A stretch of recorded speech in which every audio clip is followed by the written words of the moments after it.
সাম্প্রতিক যুদ্ধে আমেরিকার ব্যর্থতা হচ্ছে ইউরোপকে পাশে না পাওয়া। অন্যান্য সময় দেখা যেত আমেরিকা ন্যাটো সদস্য স্পেসিফিকলি ইউরোপের মিত্রদের নিয়ে একই সাথে বিভিন্ন দেশে ইনভেড করেছে, কিন্তু এইবারের সিনারিও একদম ডিফারেন্ট। স্পেন তো সরাসরি বলেছে এই ধরনের আক্রমণ আন্তর্জাতিক আইনের লঙ্ঘন এবং তার আইনের বিরুদ্ধে। No a la guerra.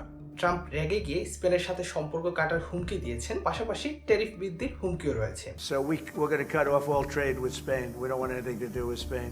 UK যদিও প্রকাশ্যে সমর্থন দিয়েছে, বেস ব্যবহারের অনুমতি দিয়েছে, কিন্তু তারা সরাসরি যুদ্ধে যেতে আগ্রহী না। ফ্রান্সও সরাসরি যুদ্ধে যায়নি, তবে অস্ত্র সহায়তার কথা বলেছে। জার্মানিও বড় কোনো পদক্ষেপ নিতে চাচ্ছে না। ইভেন ইউরোপীয় ইউনিয়নও যুদ্ধ বন্ধ চায়, তারা চায় আলোচনার মাধ্যমে সমাধান। কিন্তু এই জিনিসটা কেন হচ্ছে? এই গল্পের শুরু 2022 সালে ইউক্রেন রাশিয়ার যুদ্ধ থেকে। বাইডেন প্রশাসনের সময় যুদ্ধ শুরু হয় আমেরিকার উস্কানিতে। ইউক্রেন ছিল রাশিয়ার বিপরীতে ইউরোপের ডিফেন্স ওয়াল। এই যুদ্ধে ইউরোপ ইতিমধ্যে প্রায় $200 বিলিয়ন খরচ করে ফেলেছে। তারপর ট্রাম্প এলেন, জেলেনস্কিকে ডেকে যুদ্ধ থামাতে চাপ দিলেন। একদম রীতিমতো অপমান বলা যায়। এতে ইউরোপের বিশাল ইনভেস্টমেন্ট এক প্রকার ঝুঁকিতে পড়ে গেল। আর সবচেয়ে বড় কথা হলো, ইউরোপ বুঝতে পারলো এই যুদ্ধে আমেরিকা তাদেরকে সাহায্য করবে না। তারপর আসলো গ্রিনল্যান্ড ইস্যু। বরফ গলার ফলে এই অঞ্চলে নতুন সামুদ্রিক রুট তৈরি হচ্ছে। অঞ্চলটিতে রাশিয়ার প্রভাব দিন দিন বাড়ছে। আমেরিকার কাছ থেকে ইউরোপ চাচ্ছিল নিরাপত্তার সহযোগিতা, কিন্তু ট্রাম্পের নজর পড়লো বরফ গলার ফলে বের হওয়া মূল্যবান খনিজ সম্পদের দিকে। সহায়তার বদলে গ্রিনল্যান্ডকেই আমেরিকাকে দিয়ে দেওয়ার কথা বললেন তিনি। মেসেজটা